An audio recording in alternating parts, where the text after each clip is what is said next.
원네스 찬양대의 고백대로 모든 것이 은혜인데 제가 이 자리에 서 있는 게 제일 큰 은혜인 줄 믿습니다. 그리고 이 얘기를 꼭 드리고 싶었는데 사랑합니다. 이 얘기를 이렇게 참 저도 성격이 좀 모난 게 1대1로 대면해가지고 굳이 이 자리에서 말하지 않고 직접 이렇게 사랑합니다 하고 말할 수 있으면 좋은데 부끄럽습니다. 쑥스럽고요. 그리고 또 혹여나 그런 일은 없겠지만 괜한 오해가 또 생길까봐 그리고 잠깐 이렇게 옆에 이렇게 앉아가지고 예배를 준비하고 있는데 이게 앞에 이렇게 주보에다 뭘 좀 적는데 손이 떨리는 거예요. 떨려가지고. 근데 이렇게 또 하나님 앞에 또 기도로 준비하면서 하나님 담대함을 허락하여 주십시오. 하나님의 말씀을 대언하게 하십시오. 이렇게 질문하는데 또 반대로 하나님이 어떤 마음을 갖게 하셨느냐. 성빈아, 이 떨림과 이 설렘과 이것을 잊지 말아라. 늘 강단에 서서 말씀을 전할 때에 하나님 앞에 떨림과 또 말씀이 선포되어지고 성취되어지는 데에 설레임으로 사람이 아닌 하나님 앞에 서라. 이 말씀을 주시더라고요. 이 얘기를 왜 드리냐면은 나를 인정할 수 있는가? 이게 서론의 말씀이거든요. 나를 인정하는 공동체입니다. 사람마다 이렇게 조금 바라는 모습들이 있어요. 이게 남을 향하면은 이상형이라고 얘기를 하죠. 꼭 외모뿐만이 아니라 뭐 성격이든 또 외모든 어떤 뭐 갖춰져 있는 어떤 성품이든 뭐 키, 뭐 말하는 것, 어떤 직업, 이 모든 것들을 가지고서 이상형이라고 합니다. 근데 이게 남에게 향하지 않고 자신을 향하여 이렇게 되면은 이상향이라고 표현을 하죠. 내가 바라는 것, 내가 되어지고 싶은 것. 저도 이 자리에 설 때에 담대할 줄 알았습니다. 그렇게 막 안 떨릴 줄 알았거든요. 지금도 다리가 좀 후들리는데 우리가 어디서부터 나를 인정해야 할까? 그죠? 창세기 3장 1절에서 6절까지 말씀에 나는 이 절대 불가능 속에 그 상태 가운데 있다라는 것을 우리가 먼저 인정할 수 있어야 됩니다. 창세기 3장 16절의 말씀을 보니까요. 하나님 앞에 범죄한 아담과 하와를 향하여 하나님이 이렇게 말씀하십니다. 하와, 너는 남편을 원할 것이다. 그리고 너의 남편은 너를 다스릴 것이다. 이게 세상적으로 보면요. 남자가 여자를 원하는 것이 다 당연하고 또 남자가 여자를 다스린다. 뭐 이게 좀 강하게 표현되면은 잘못되어지겠지만은 이렇게 겉으로 볼 때는 틀린 말 같지 않게 보입니다. 근데 여기에서 원하다라는 뜻을 보면요. 집착의 의미를 갖고 있습니다. 여자가 끊임없이 남자를 또 남편을 집착하는 거예요. 잘못 향하면은 의부증, 또 남자는 의처증. 근데요, 이게 남자가 자기의 집착 가운데 들어오지 않는다. 그러면 어디로 향하게 되어지냐면 자식에게 향하게 됩니다. 그래서 자식을 마치 자기의 소유인 것처럼 이거 해라 저거 해라 하지 마라 막 내 뜻대로 남편은 너를 다스릴 것이다. 이건요 똑같이 남편도 그 아내 여자를 자기의 것으로 자기의 소유로 생각하게 되어지는데 이건 기준이 없이 막 하는 것을 자기 마음대로 행하는 것을 얘기를 합니다. 하나님께서는 이 집착과 자기의 소유라고 생각하는 것이 어디서부터 시작되어졌느냐? 하나님을 떠난 죄 가운데서 시작되어진 것을 말씀합니다. 그리고 하나님께서는 창세기 3장 21절에 가죽옷을 지어 입히시고요. 또 창세기 3장 15절에 여자의 후손 대신 예수 그리스도의 언약을 선포하여 주십니다. 근데 하나님을 떠난 자들이 알지 못하니까 하나님을 아는 영이 죽어 있다 보니까 찾는 것이 하나님의 것이 아닌 무엇이냐? 7절에 자기들이 벗은 줄 알고 무화과 나뭇잎을 엮어 치마로 삼았다. 여러분 잘 아시겠지만요. 여기 옆에 있는 이 성화들도요. 가꾸지 않고 시간이 지나면 시들고 꺾입니다. 나뭇잎을 엮어가지고 치마로 삼았다는 것은 인간의 불완전함을 나타내고 있는 겁니다. 요즘 원래 이번 주말에 비 온다 그랬었는데 해가 쨍쨍 구름 한 점 없이 너무나도 날씨 좋잖아요. 이렇게 차량운행 가는데 나무들이 너무 푸릇하게 이쁘더라고요.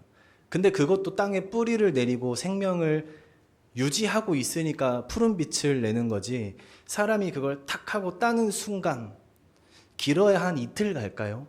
시간이 지나면 갈색 빛을 띠고 또 시간이 지나면은 나뭇잎이 마르고 파사삭 부서지게 되어져 있죠. 사람이 그렇습니다. 또 세상의 것이 그렇습니다. 무화과 나뭇잎과 같이 지금 당장 눈앞에 보이는 문제를 해결하려고 세상의 것, 사라질 것, 잠깐의 것을 계속 쫓아 살아가는 거예요. 나뭇잎으로 치마를 엮어 입었는데 그것이 시간이 지나 떨어지면 또 무엇을 찾습니까? 또 나뭇잎을 찾게 되어지는 거예요.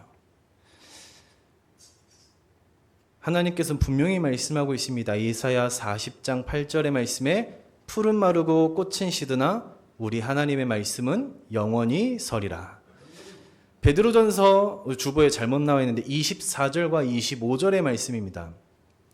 그러므로 모든 육체는 풀과 같고 그 모든 영광은 풀의 꽃과 같으니 풀은 마르고 꽃은 떨어지되 오직 주의 말씀은 세세토록 있도다 하였으니 너희에게 전한 복음이 곧 이 말씀이니라. 우리는요, 세상의 것으로 우리를 채우려고 하며 살아가는 것이 아니라요, 하나님께서 창세기 3장 15절에 분명하게 말씀하신 뱀의 머리를 깨뜨리신 여자의 후손 되신 예수 그리스도를 의지하며 살아가야 될 줄 믿습니다. 아담과 하와에게 주신 그리스도는요, 대안이 아닙니다. 대안이 아니에요. 너희가 하나님의 말씀에 언약에 불순종하여 죄를 짓고 나를 떠났으니 너희가 여자의 후손 되신 예수 그리스도라도 의지하면서 살아가라, 이렇게 말씀하신 것이 아니라 여자의 후손 되신 예수 그리스도가 아니고서는 니들은 아무것도 아니야. 여자의 후손 되신 예수 그리스도가 아니고서는 너희는 생명을 회복할 수 없어. 그래서 어린 양 대신 이 예수 그리스도, 그리고 구약에서는 어린 양의 피, 단번에 영원한 속죄를 이루신 이 예수 그리스도를 붙잡아야 할 줄 믿습니다. 최초의 교회가 어디냐라고 보면은 많은 신학자들의 의견이 분분하긴 하지만은 언약의 관점에서 최초의 교회는 아담과 하와의 가정입니다. 그러나 또 반대로 최초의 교회 분열도 아담과 하와의 가정입니다. 왜냐? 언약을 놓쳤으니까요. 이곳에 오직 유일성 되신 예수 그리스도의 복음, 그리고 우리가 이 예수 그리스도의 복음이 아니고서는 하나님 앞에 나아갈 수 없다라는 것이 우리에게 인정이 되어질 때 우리는 함께 기도할 수 있는 기도 공동체가 되어질 줄 믿습니다. 우리는 세상을 살아가다 보면요, 저도 마찬가지지만 말할 수 없는 것들이 있습니다. 말하기 싫은 게 아니라요, 말할 수 없을 정도로 수치스럽기도 하고 부끄럽기도 하고 그런 것들이 분명히 존재하죠. 사람 앞에 얘기를 해라, 하지 마라, 그런 것들이 아니라 사람한테는 말 못할 수 있죠. 근데 많은 랩런트들도 보고 중직자분들도 이렇게 만나보고 하지만 자기들의 문제가 분명히 있고 막 얼굴에 근심과 걱정과 염려가 가득한데요, 하나님 앞에서도 말하지 못한 랩런트들, 중직자분들을 너무나도 많이 만났습니다. 우리는요, 세상 사람의 입방아에 오르내려라, 그런 것은 아니지만 분명히 그 말 못할 것들이 하나님께서는 반드시 우리에게 증거로 또 발판으로 삼게 하실 줄 믿습니다. 우리는 그런 하나님 앞에서도 말할 수 없는 그런 안타까운 것이 아니라 세상이 아닌 하나님 앞에 솔직해질 때에 우리는 그때 비로소 자랑이 아닌 증거를 나누게 되어질 겁니다.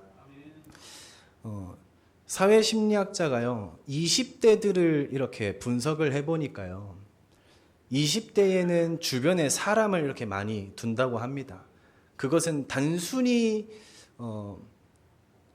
활기차고 이렇게 다 같이 지내는 걸 좋아하고 그래서 그런 것이 아니라 본인 스스로가 연약하고 겁이 많아서 이렇게 다 같이 몰려다녀야 안정적이래요. 나이가 들면 들수록 혼자가 익숙해지는 이유도 여기에 있다고 합니다. 스스로 책임질 수 있는 사회적 지위와 강인함과 어떤 경제력과 그렇기 때문에 변수를 그렇게까지 막 즐긴다고 하지 않더라고요. 반대로 이런 사람들도 있습니다. 자기 얘기를 하지 않으면 죽는 사람이 있어요.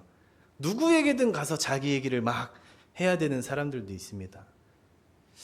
이 사회 심리학자가 얘기한 것과 그대로 빗대어서 보면 연약하기 때문에 누구에게든 자기의 상황과 자기 어떤 스트레스, 심리적인 부분을 소리를 내야 하고 또 그 사람들의 소리를 들어야만 하는 사람들도 있습니다.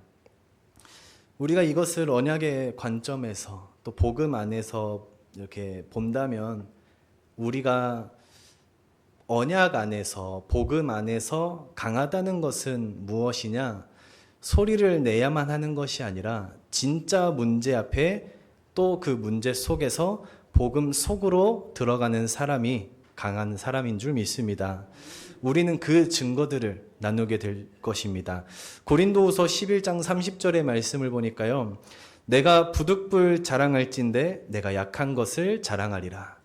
우리는 나에게 어떤 뛰어난 것, 내가 잘난 것, 사실 그런 것들은 굳이 자랑하지 않아도 사람들이 다 알고 있습니다. 입 밖에 내면 재수없다는 소리나 들을 뿐이죠. 많은 랩런트들과 또 포럼을 할 때에 이 랩런트들이 막 자기들이 응답받은 것들을 막 얘기해요. 마치 한 주간 어렵고 문제 가운데 살았었고 힘들었고 이런 부분들을 얘기하면 못 누린 것처럼 이렇게 생각을 합니다. 우리의 진짜 포럼은 무엇이 되어져야 되느냐? 문제도 겪고 어려움도 있고 힘들었지만 내가 말씀 붙잡고 복음 앞에 섰다라는 것, 그것이 진짜 포럼입니다. 우리가 본론의 말씀으로 넘어와서요. 가정과 가문입니다. 우리가 여기서부터 하나님의 선을 이루어 가야 될 줄 믿습니다. 진짜 가정과 가문은요, 말로 할 수 없는 끈질긴 영적 싸움을 해야 됩니다. 이거 정말 지치거든요. 아시는 분들은 아시겠지만은 제가 이제 그 외가가 경남 남해입니다. 그 남해 중에서도 창선면이라고 저 어렸을 때는 배 타고 섬을 3개 지나가야 있는 곳이었어요. 그래서 인천에서 남해까지 가는데도 10몇 시간 걸려서 내려갔는데 배를 타고 한 3, 4시간 또 들어가야 돼요. 그런 곳이었는데 그 마을에 창선면 사포마을에 그 마을 입구에 성황당이 하나가 이렇게 서 있어요. 어렸을 때는 그 성황당이 이렇게 막 뭐라 그럽니까? 뭐 동태라 그러나요? 명태라 그러나요? 그것도 막 달려 있고 줄도 막 주렁주렁 달려 있고 그 뭐 근처 지나가면 또 이상한 냄새 나거든요. 뭐 속꼬리 같은 것도 막 달려 있고 해가지고 무서웠어요. 어렸을 때는. 괜히 막 그 근처에 가면은 귀신이 막 쳐다보는 것 같고 그래서 어린 마음에 이렇게 막 돌아서 막 도망갔었거든요. 근데 몇 년 전에 이제 복음을 깨닫고 시골에 갈 때마다 인천에서 출발하는 그 순간부터 그 성황당, 그 마을 입구에 오고 가는 모든 사람들이 보는 그 흑암, 그게 마을 전체를 사로잡고 있거든요. 그 성황당의 흑암을 계속 꺾고 막 하는데 안 되는 거예요. 어느 날 추석 때인가요? 시골을 가는데 태풍이 불었어요. 흰남노라고. 몇 년 전인데 이 태풍이 얼마나 부는지요. 저희는 항상 새벽 6시에 출발하거든요. 시골 갈 때 오래 걸리니까. 도착했는데 저녁 7시인 거예요. 13시간을 운전해서 갔어요. 비바람이 너무 불어가지고. 그 13시간 동안 저는 운전하면서 영적 싸움을 계속 했습니다. 너무 지치고 힘든 와중에 차에서 내렸는데요. 마을 입구가 폐쇄가 된 거예요. 또 돌아가야 되네. 짜증이 확 올라왔는데 마중 나온 삼촌의 입술을 통해서 들어보니까 이 흰남노라는 태풍이 남부 쪽을 직격타로 때렸는데 이 사람들이 성황당을 없애고 싶은데 영적으로 힘이 없으니까 못 없앴는데 이 태풍이 성황당 나무를 쪼개버린 거예요. 그러니까 치울 수는 없지. 이거 뭐 어찌 할 방도가 없지. 그러니까 그냥 입구를 그냥 폐쇄시켜버린 겁니다. 그 제가 잘됐다 이놈 새끼. 드디어 꺾였구나. 그러고서 몇 년 뒤에 갔는데요. 와, 그 시에 이제 센 스님을 불러다가 이 성황당 나무를 붙였습니다. 붙였어요. 밧줄로 꽁꽁 묶어가지고 다시 살아났어요. 신기하게 죽지도 않습니다. 태풍 맞았는데. 우리 가정과 가문이 그렇습니다. 엄청나게 끈질긴 영적 싸움을 해야 되거든요. 우리의 육신적인 근본이 어디에 있느냐? 사단의 12가지 전략 그 중심에 서 있습니다. 곁에서 하는 것이 아니라 사단의 12가지 전략 그 중심 가운데. 사람은요, 창세기 3장에서 나 중심으로 태어나고요. 평생을 물질을 쫓아 살아가고 성공과 권력을 쫓아 살아갑니다. 우리는 너무나도 잘 알고 있죠. 세상 서밋이라고 하는 권력자들이 무속과 점술과 모든 미신들에 사로잡혀가지고 나라와 민족을 이끌고 가고 있다는 것을 우린 이미 너무나도 잘 알고 있습니다. 불신자 6가지 상태 가운데 헤어나오지 못하고 그대로 살아가요. 그러나 우리의 영적인 근본은 어디에 있습니까? 예레미야 1장 5절에 내가 너를 모태에 짓기 전에 너를 알았고 내가 배에서 나오기 전에 너를 성별하였고 너를 여러 나라의 선지자로 세웠노라 하시기로. 우리의 영적인 근본은요, 다른 것에 있는 것이 아닙니다. 내가 선택한 것이 아니라 내가 너를 모태에 짓기 전에 너를 알았다. 하나님이요, 내가 나를 인지하기도 전에. 요한복음 15장 16절 말씀에 너희가 나를 택한 것이 아니요 내가 너희를 택하여 세웠느니 이는 너희로 가서 열매를 맺고 또 너희 열매가 항상 있게 하여 내 이름으로 아버지께 무엇을 구하든지 다 받게 하려 함이라. 너희가 나를 택한 것이 아니라고 합니다. 내가 복음을 깨달은 그 순간에 내가 그 자리에 있었는 줄 알았는데 하나님이 그 자리에 나를 세우시고 내가 너를 택하여 세웠다. 이렇게 말씀합니다. 우리의 영적인 근본입니다. 여러분, 저는요, 진짜 복음을 몰랐다면 제가 제 자신을 향하여 단언코 맹세하지만 어떤 형식으로든지 저는 아마 교도소에 있었을 것 같아요. 웃으면서 얘기하지만 이 가정과 가문의 영적인 뿌리가 그렇습니다. 음란과 또 폭력, 또 음주, 이성 어마어마하거든요. 저희 첫째 큰아버지가 여자 만나러 가다가 길에서 객사하셨습니다. 둘째 큰아버지가 그나마 기독교 가정이라 겨우겨우 유지하면서 살아요. 셋째 고모 5혼 하셨습니다. 5혼. 넷째 큰아버지 재혼하시고 간암으로 돌아가셨어요. 저희 가정 막내인데 이혼했습니다. 이성 때문에.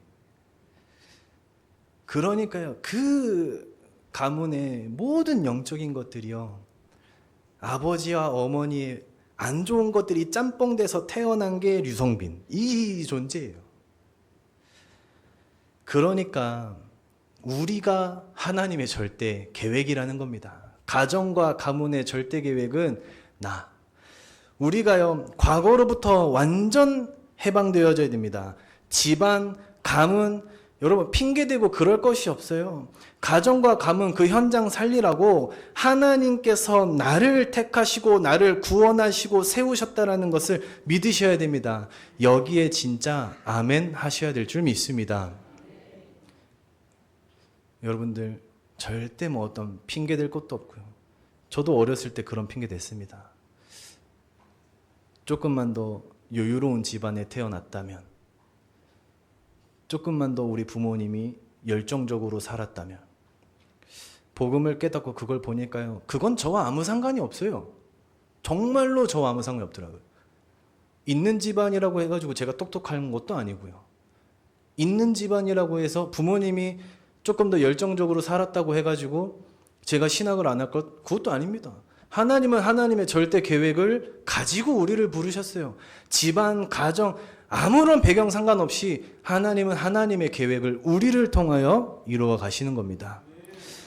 선을 이루어 가는 그 현장은 어떤 현장이냐? 내 기준도 필요 없습니다. 내 생각 더 필요 없습니다. 내 경험 필요 없습니다. 전부 갖다 버려야 됩니다. 우리 안에요, 내용 좋은 동기들이 너무 많습니다. 그러나 나의 것과 하나님의 것을 우리는 구별할 줄 알아야 됩니다. 그리고 그 이유를 찾아내셔야 됩니다. 예배와 기도와 전도의 그 흐름 속에서 들은 것 말고요, 남의 것 말고 나의 것을 찾아내셔야 됩니다. 그게 나의 복음이에요. 하나님이 나를 불러 세우신 이유입니다. 예전에도 말씀드렸습니다마는 제가 군대에 있을 때요, 이렇게 맹장이 헐어가지고 이렇게 병원에 입원했었던 적이 있었거든요. 근데 그 병실에 8인실이었는데 이렇게 몸이 안 좋다 보니까 이제 외부에서 이발해 주시는 분들이, 자원봉사자들이 들어옵니다. 들어와가지고 어느 날은 이 방, 어느 날은 저 방 해가지고 시간에 나눠가지고 이발을 해줘요. 그래서 저희 방 사람들이 다 같이 이제 그 이발실에 내려가가지고 이발을 하는데요. 평상시에는 뭐 이런저런 얘기도 잘 안 하고 했던 사람들인데 이렇게 가만히 이렇게 앉아가지고 이발을, 머리를 깎고 있다 보니까 서로 심심해가지고 이제 서로 대화를 시작한 거예요. 그러고서 이제 부모님 뻘 되는 이모님들이 오셔가지고 머리를 막 밀어주시는데 이제 뭐 서로 이제 집안 얘기를 조금 이렇게 하게 된 거죠. 그래서 제가 이렇게 얘기했으면 뭔 얘기 하다가 정확하게 모르겠는데 우리 집안은 이혼했다. 우리 어머니 아버지 이혼했다. 그러니까 아마 이 얘기를 할 상황이 되어져가지고 했겠죠. 그래서 이혼했다 했더니 저희 방에 옆에 있던 이제 그 다른 병사들이 이제 아저씨라고 부르거든요. 다른 옆에 있던 아저씨가 저희 부모님도 이혼했는데요. 그 뒤에 기다리고 있던 애가 우리 엄마 아빠도 이러면서, 그래가지고 그렇게 대화가 시작되어졌는데 저희 방에 있는 8명 모든 병사 가정이 다 이혼 가정인 거예요. 이게 뭔 일인가. 그때는 몰랐습니다. 그냥 그러려니 하고 시간이 흘러갔는데 하나님은 그때에도 계속 뭘 보여주셨느냐? 성빈아, 네가 가야 할 현장, 네가 살려야 될 현장, 그걸 보여주셨더라고요. 그리고 복음을 깨닫고 사역을 하고 다락방을 하면서 렘넌트를 만나고 렘넌트들 또 친구들을 만나고 누가 붙여가지고 사람을 만나고 그렇게 하는데 정확하게 우리 집안에 있었던 문제들을 갖고 있는 사람들을 하나님 만나게 하시는 거예요.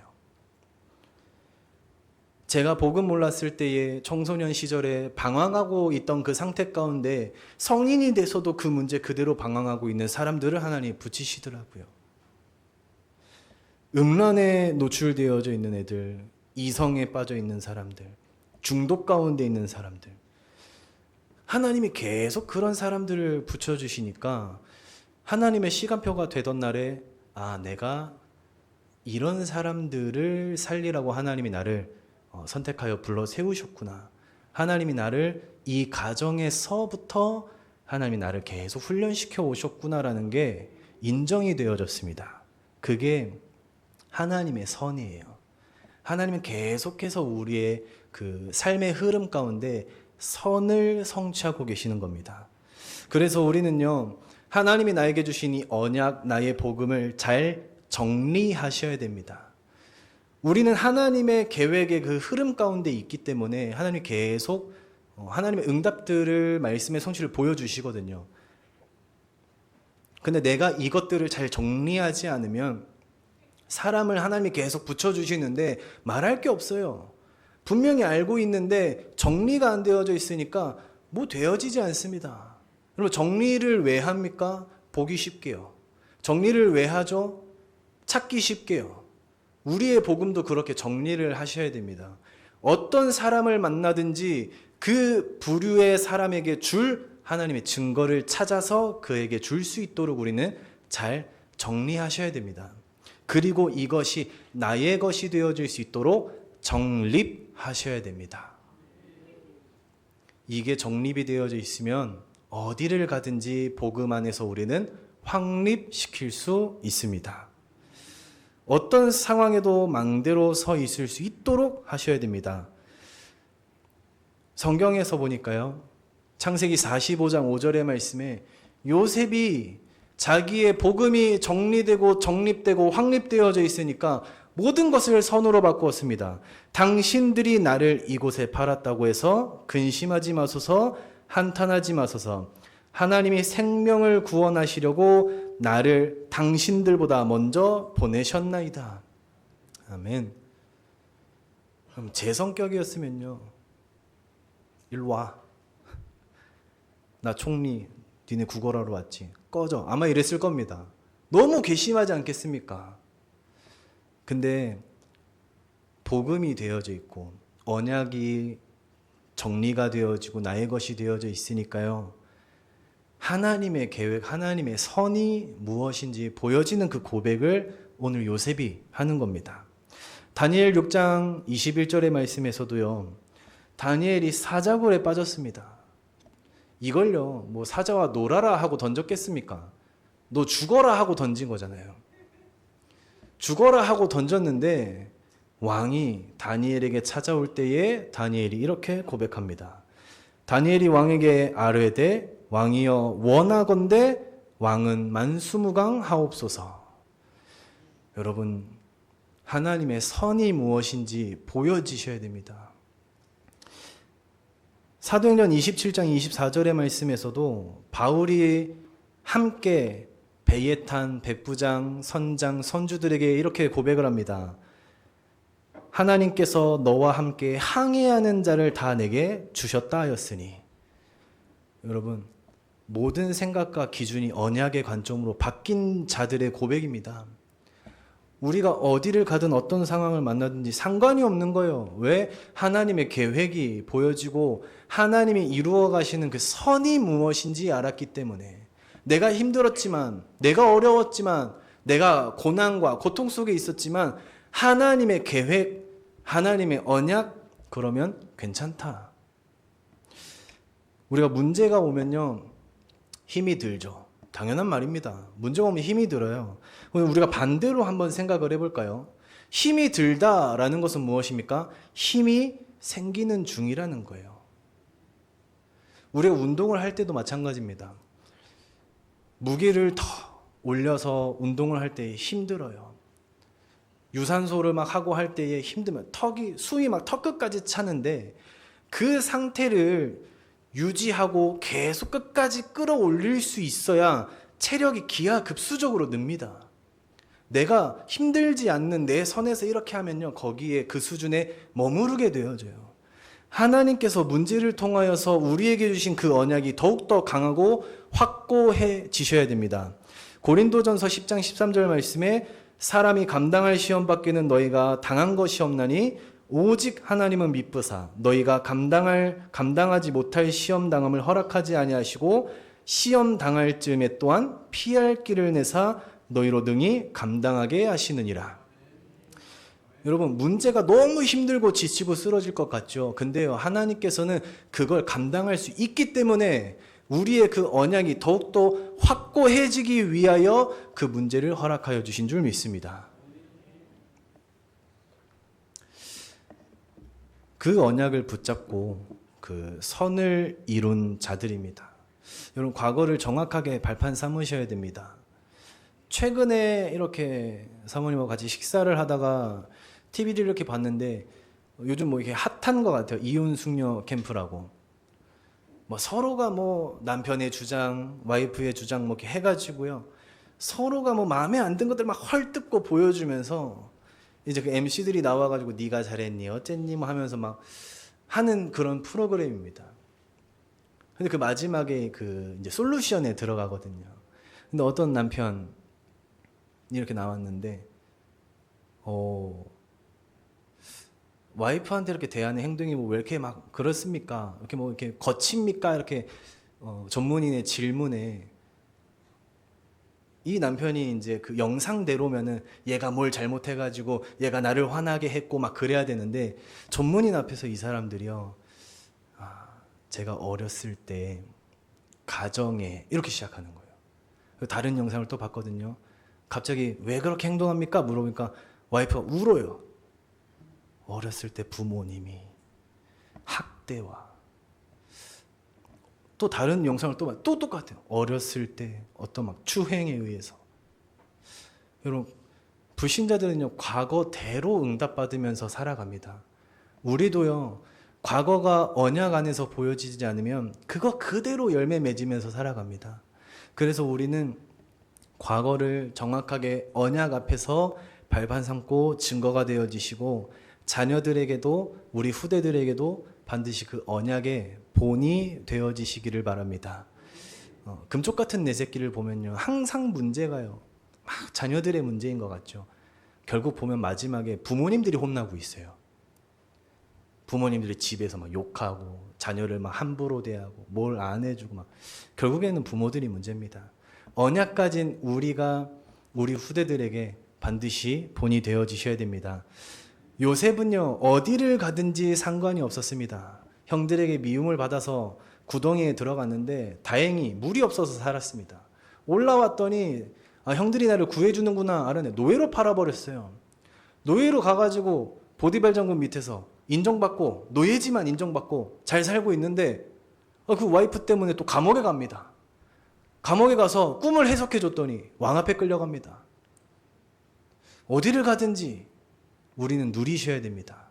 그때에 하나님께서 하나님의 언약, 총리, 그 언약을 통하여서 하나님이 요셉을 총리로 세우시고 세계 무역을 통하여서 그 애굽을 강대국으로 바꾸어 가셨습니다. 모세입니다. 무슨 일을 당하든지 상관이 없어요. 왕이 명령을 내려가지고 여자거든 살려두고 아들이거든 죽여라. 여자는 왜 살려둡니까? 다른 나라의 여자를 조공으로 바칠 수가 있거든요. 죽음의 위기 가운데에서 어머니 요게벳을 사용하시고 왕궁에 그리고 도망자로 80세에 부르셨는데 동역자 아론을 붙이시고 그때 예 출애굽의 역사를 일으키시고 하나님께서는 십계명을 세워가시고 또 모세오경이라고 하는 유대인의 끝까지 남는 하나님의 언약을 성취시켜 가시죠. 이사야입니다. 국가가 위기가 처했습니다. 근데 그때에 그리스도를 예언하게 되어지고 구루터기라고 하는 남은 자, 그 제자를 남겨두게 됩니다. 사무엘입니다. 언약이 끊어진 시대였어요. 더 이상 엘리 제사장들도 하나님의 말씀에 귀 기울이지 않는 시대였습니다. 근데 그때 하나님께서 사무엘을 불러서 제자를 남기게 하십니다. 도단성 운동을 일으키게 하시죠. 미스바 운동을 일으키게 하시죠. 다윗입니다. 누구를 만나든지 상관이 없었어요. 그 젊은 나이에 골리앗 앞에 섰습니다. 아니 나라와 민족을 구했더니요 평생을 도망자로 사울이 죽이려고 쫓아옵니다. 자기가 잘못한 게 아니에요. 백성들이 사울은 천천히요 다윗은 만만이다. 다윗이 뭘 잘못했습니까? 시대적인 영웅으로 떠받들여줘도 부족한데 평생을 도망자 생활을 했어요. 그러나 하나님께서는 영원히 남는 솔로몬 성전을 다윗의 때부터 건축하게 하시죠. 엘리야입니다. 시대 재앙이 임했어요. 엘리사 똑같은 시대 재앙이 임했습니다. 그때에 하나님께서는 도단성 운동을 펼치게 하십니다. 여러분 중요한 겁니다. 바울 다 내려놓을지라도 엘리트였어요. 가진 것 많았습니다. 부족한 것 없이 살았어요. 대제사장과 직접 대면할 수 있을 정도로 엘리트였습니다. 근데요, 그거를 다 내려놓을지라도 모든 것들을 다, 그때 하나님께서는 로마 복음화라고 하는 하나님의 언약을 성취시켜 가시고 바울을 통하여서 14권의 서신과 로마서 16장, 히브리서 11장의 제자들을 남기게 하십니다. 결론의 말씀에서 무엇이 선이냐? 그죠? 세상이 말하는 선은요, 착해야 됩니다. 배려할 줄 알아야 되고요. 또 선행을 많이 해야 하고, 또 도덕적인 부분에 문제가 많이 없어야 되고요. 또 율법적인 부분도 잘 지켜야 하고요. 뭐 많습니다. 또 화합도 해야 됩니다. 서로 잘 살아야 됩니다. 여러분, 근데 우리가 이런 것들의 분명한 본이 되어져야 합니다만, 이것은 하나님의 선이 아닙니다. 하나님의 선은 무엇입니까? 전도하고 선교하고, 이 얘기는 영혼을 구원해내고, 그 영혼을 구원해낸 그 영혼을 제자 삼고요. 그 제자를 다시 재생산할 수 있어야 되고요. 우리는 그 현장에 재파송할 수 있어야 됩니다. 영혼을 살리는 것이 하나님의 선입니다. 된다 안 된다, 그것이 기준은 아니지만요, 언약을 붙잡고 끝까지 견디고 지속하는 자를 통하여 하나님은 그 선을 이루어 가실 줄 믿습니다. 여러분, 우리의 삶 속에 하나님의 선은 과거로부터 현재와 미래까지, 하나님의 선은 우리의 삶을 통하여서 영혼 구원이라고 하는 그 언약, 세계복음화라고 하는 그 언약을 반드시 성취시켜 나가실 줄 믿습니다. 한 주간 또 한평생 언약 붙잡고 승리하는 우리 3.18 영적 서밋 생명운동의 주역들이 되어지시기를 예수 그리스도 이름으로 축복합니다. 기도하겠습니다. 하나님 아버지, 감사를 드립니다. 주는 그리스도시요 살아계신 하나님의 아들이심을 날마다 우리들의 입술을 통하여 고백되어지게 해주시니 감사를 드립니다. 과거로부터 현재와 미래까지 하나님의 계획을 가지고 하나님의 선을 이루어 가시는데 주역으로 쓰임받는 생명운동의 주역들이 되어지게 하여 주시옵시고, 그 현장에 제자를 찾아 세우게 하시며 제자를 다시 파송할 수 있을 때까지 끝까지 견디고 지속하는 우리 모든 주역들이 되어지게 하여 주시옵소서. 살아계신 우리 구주 예수 그리스도의 이름으로 감사드리오며 기도드리옵나이다. 아멘.